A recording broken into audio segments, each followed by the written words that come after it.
I want to start with a word that political leaders fear more than any military defeat: irrelevance.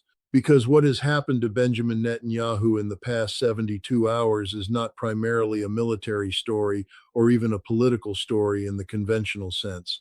It is the story of a leader who bet everything on a single gambit, who staked his political survival, his historical legacy, and the strategic future of the country he leads on one final move and lost.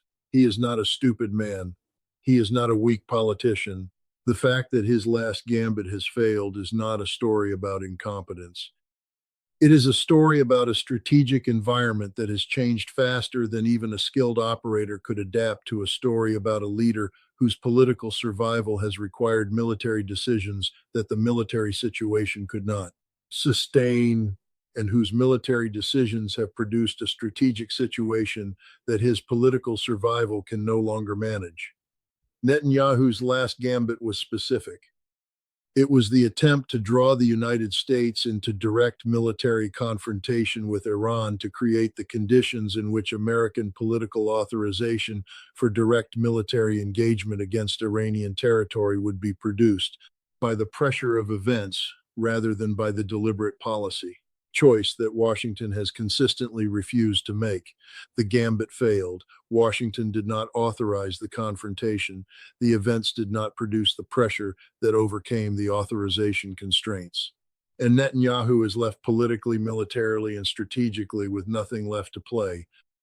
I want to explain what the gambit was, why it failed, and what losing everything actually means for the country that is now left with the consequences.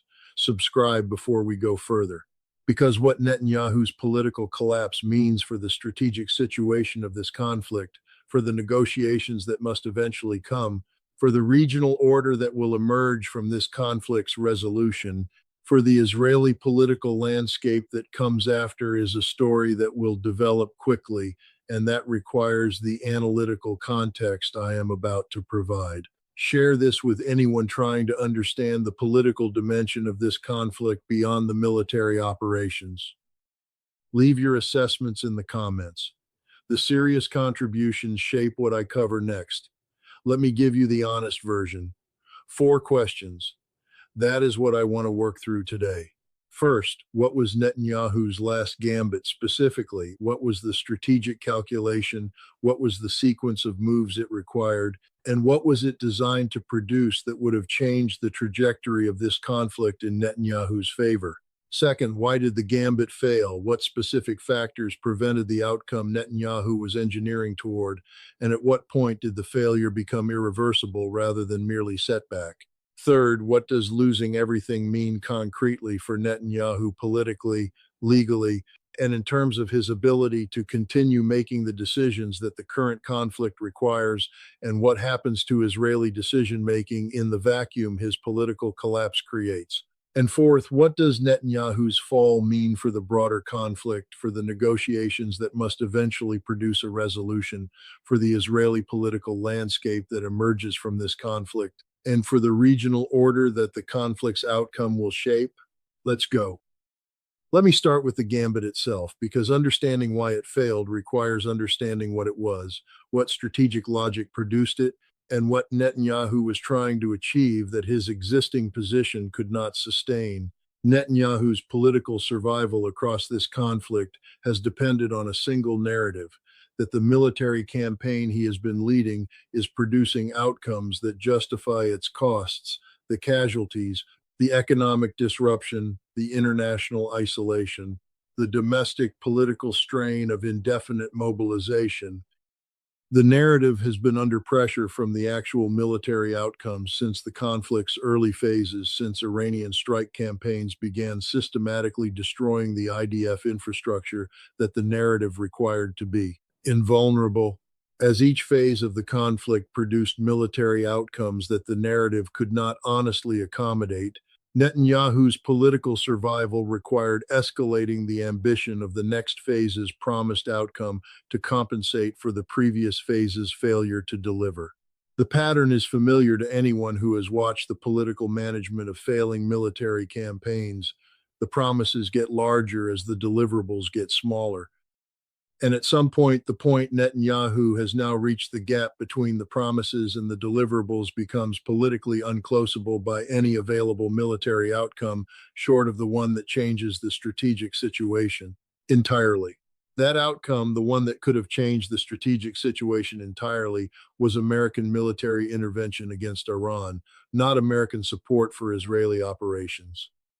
American military action against Iranian territory, strikes against Iranian missile infrastructure, Iranian nuclear facilities, Iranian military command and control that would have degraded Iranian capability at its source rather than managing the consequences of that capability at the point of its employment.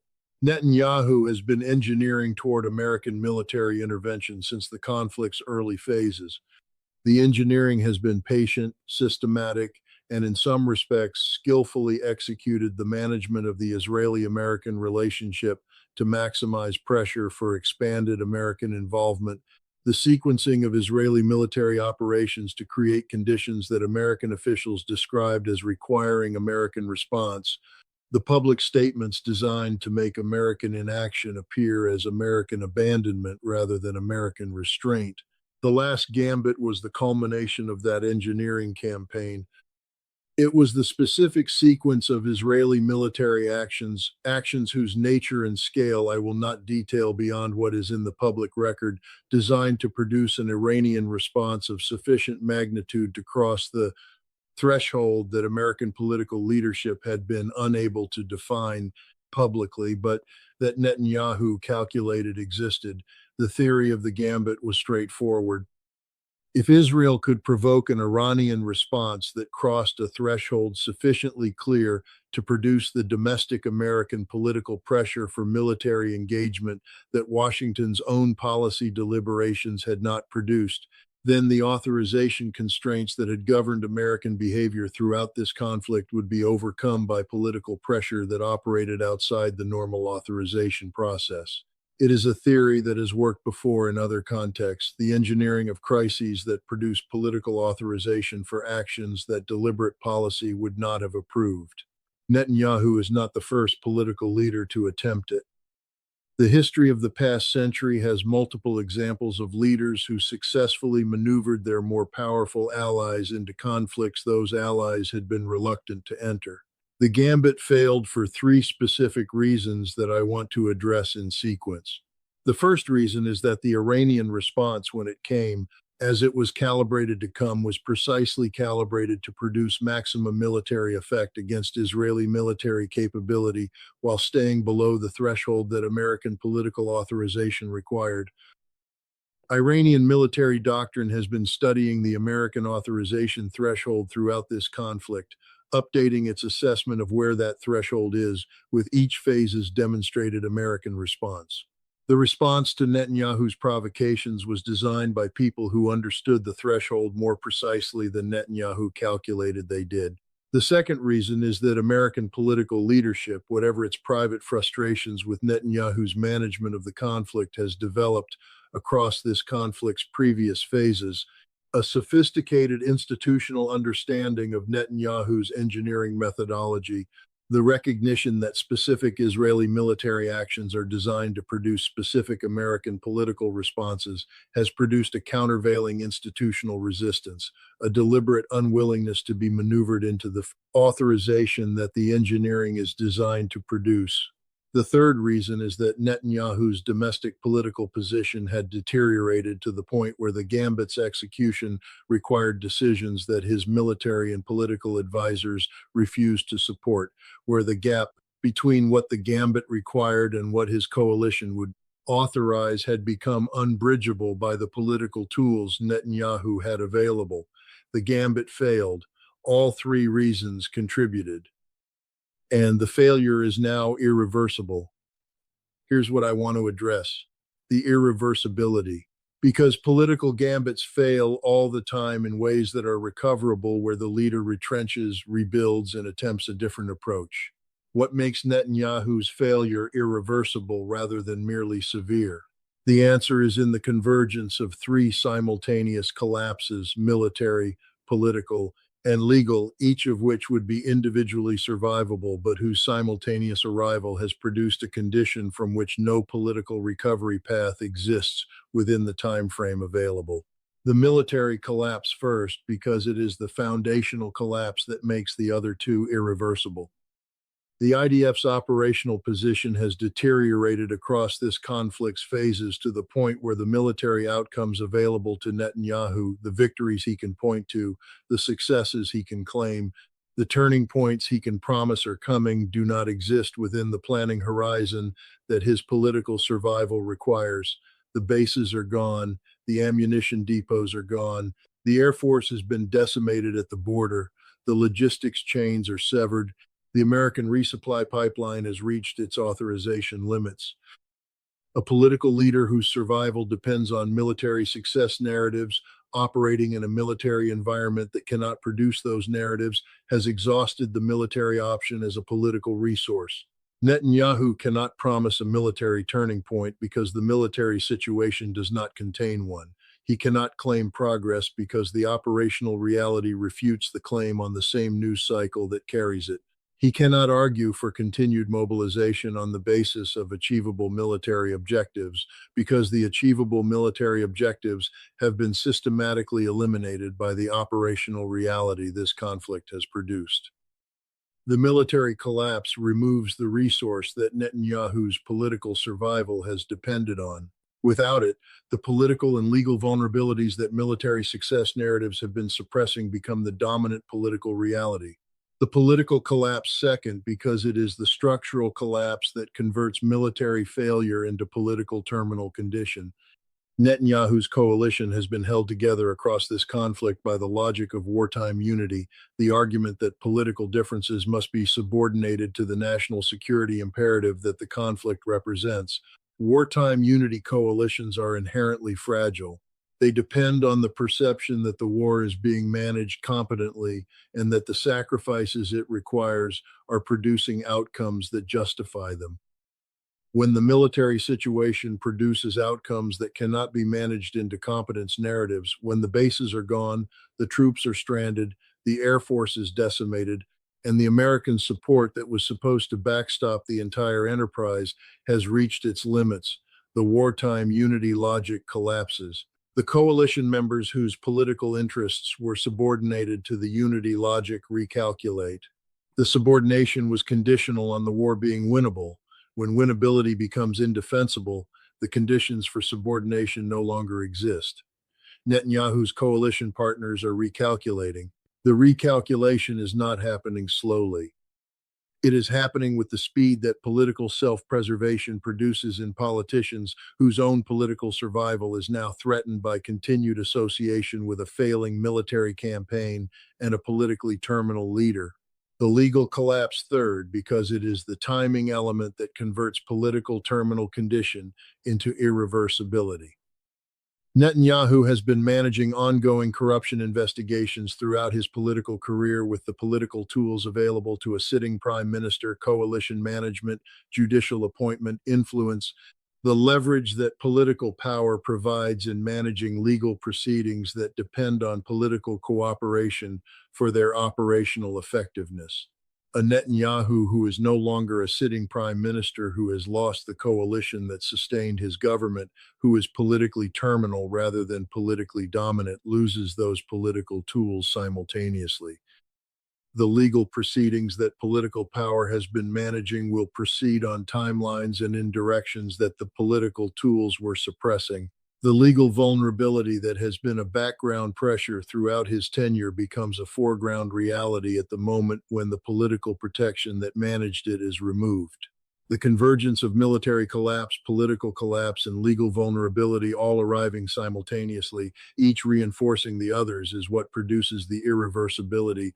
Any one of the three, arriving alone, is potentially survivable by a skilled political operator. Their simultaneous convergence is not. Netanyahu has lost everything, not metaphorically. Specifically, the military narrative, the coalition majority, and the political protection that managed his legal exposure. All three, simultaneously, irreversibly. Let me address what comes after because the strategic significance of Netanyahu's fall is not primarily about Netanyahu. It is about what Israeli decision making looks like in the aftermath of his political collapse and what that means for the conflict's trajectory. The Israeli political landscape that emerges from Netanyahu's fall is not a landscape with a clear successor and a clear policy direction.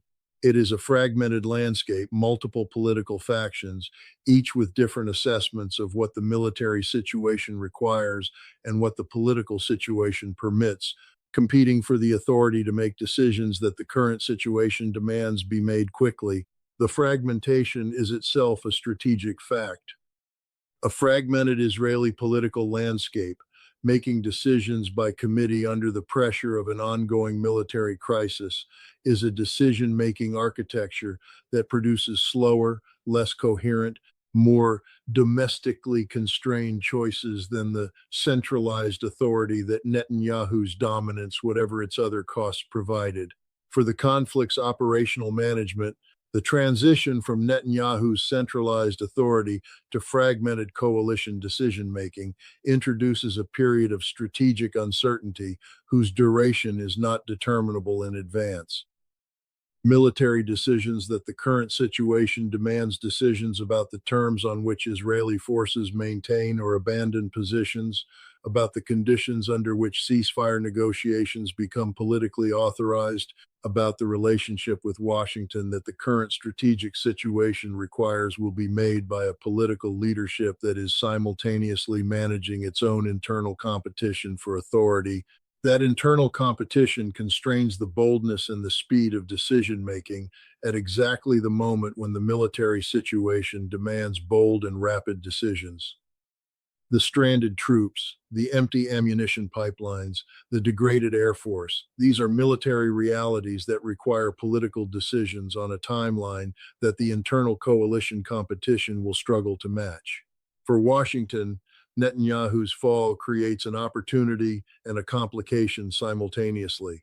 The opportunity is the removal of the specific political operator whose engineering methodology had been the primary obstacle to the diplomatic engagement that the current military situation makes necessary.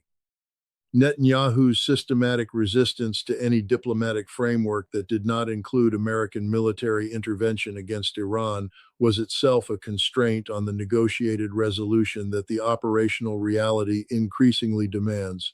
With Netanyahu gone, the Israeli political leadership that emerges, whatever its specific composition will be, a leadership that has not staked its survival on the specific outcome that Netanyahu's Gambit was designed to produce.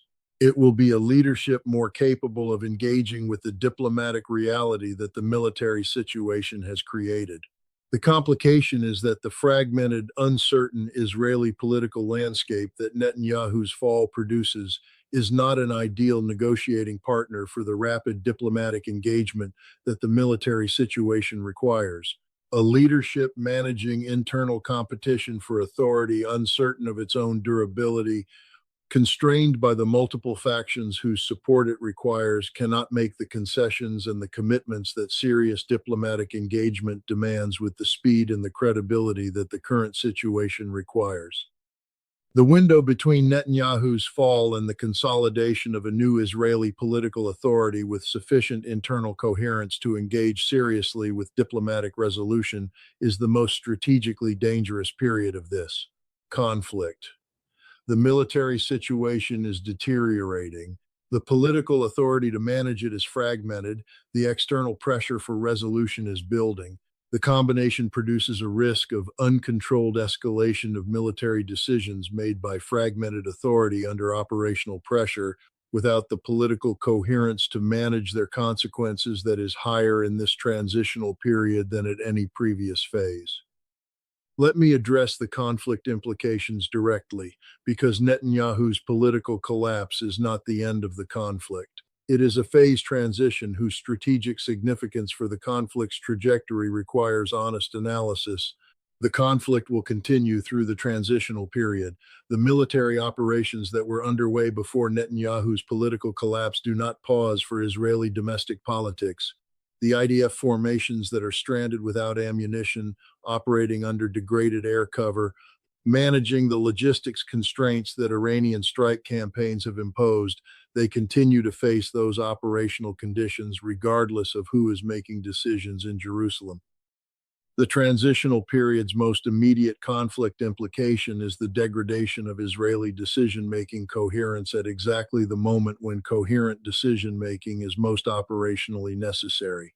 Military commanders operating under operational pressure without clear political authority, without a political leadership that has consolidated sufficient authority to make the decisions that the operational situation requires, make decisions by default rather than by policy. Decisions by default in a deteriorating military situation tend toward the choices that preserve immediate force survival at the cost of broader strategic objectives. Those choices, the tactical decisions that stranded commanders make when political authority is unavailable, create facts on the ground that subsequent political authority must manage. The facts that the transitional period creates will constrain the options available to the political leadership that consolidates after the transition. Netanyahu's fall does not erase the military situation his decisions produced. It transfers the management of that situation to a successor who did not create it and who inherits it without the political tools that Netanyahu used, however inadequately, to manage it.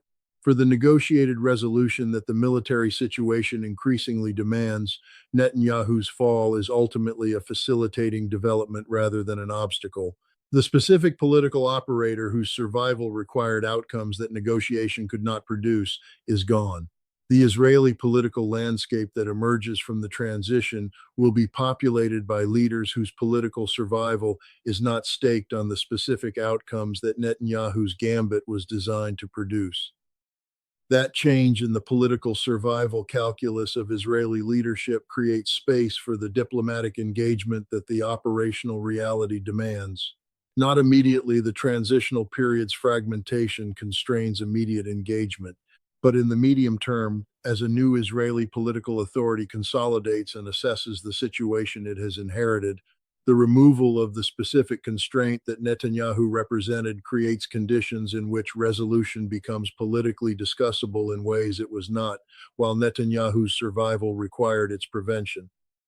The underlying questions, Palestinian rights, regional security arrangements, the terms on which the parties to this conflict can coexist in the aftermath of the military operations this conflict has produced, have not been answered by Netanyahu's fall. They remain the questions that any resolution must address. But the political obstacle that Netanyahu represented to engaging those questions honestly has been removed. What replaces it? What Israeli political leadership emerges? What political authority it consolidates? What diplomatic engagement it is capable of pursuing will determine whether Netanyahu's fall accelerates resolution or merely transitions the conflict into a new phase of political uncertainty. The global implications of Netanyahu's political collapse are specific and worth stating directly. In Washington, the fall of the specific Israeli political leader whose engineering methodology had been the primary complicating factor in American conflict management creates a recalibration opportunity, the possibility of engaging with Israeli decision-making that is not systematically designed to produce American military authorization that Washington has consistently refused to grant. Whether Washington uses that opportunity with the speed and the seriousness that the military situation demands is the question that will determine whether Netanyahu's fall accelerates resolution or simply changes the character of the political management problem. In Tehran, Netanyahu's political collapse is being processed as the validation of the strategic patience doctrine that has guided Iranian decision-making throughout this conflict. The systematic degradation of Israeli military capability, the bases, the ammunition depots, the air force, the logistics chains has produced the political collapse of the leader whose survival required military success, that the degradation made impossible. The patience that sustained the degradation campaign has produced the political outcome that the military campaign alone could not. For the regional governments that have been watching this conflict as a test of the propositions that underlie their own security calculations, the Gulf states, the broader Arab world, The states that have been navigating the tension between their relationships with Washington and their assessment of the conflict's likely outcome, Netanyahu's fall is the most visible single political demonstration of where this conflict's trajectory has arrived. The leader who staked everything on a gambit that required American military intervention that Washington would not authorize has lost everything. The outcome speaks to every government that has been assessing the reliability of American commitment and the sustainability of the military strategy that commitment was supposed to backstop. Netanyahu gambled. He lost. The consequences are now Israel's to manage without the specific political operator who created them. I'll end with what losing everything actually means. Not the personal consequences for Netanyahu, though they are real and they are coming, the strategic consequences for the country and the conflict that his decisions produced. 100,000 stranded soldiers, destroyed bases, decimated air force, empty ammunition pipelines. A failed gambit to draw America into direct confrontation with Iran. A coalition collapsed, legal proceedings no longer managed by political protection, and a conflict whose resolution requires the kind of honest engagement with operational reality that Netanyahu's political survival prevented him from authorizing. He gambled everything on a single outcome. The outcome did not come, and the country is left managing the consequences of the gambit's failure without the political leader who made the bet. The conflict continues. The questions remain. The answers are now someone else's responsibility to find. Subscribe, share this. Leave your assessment. I'll be back.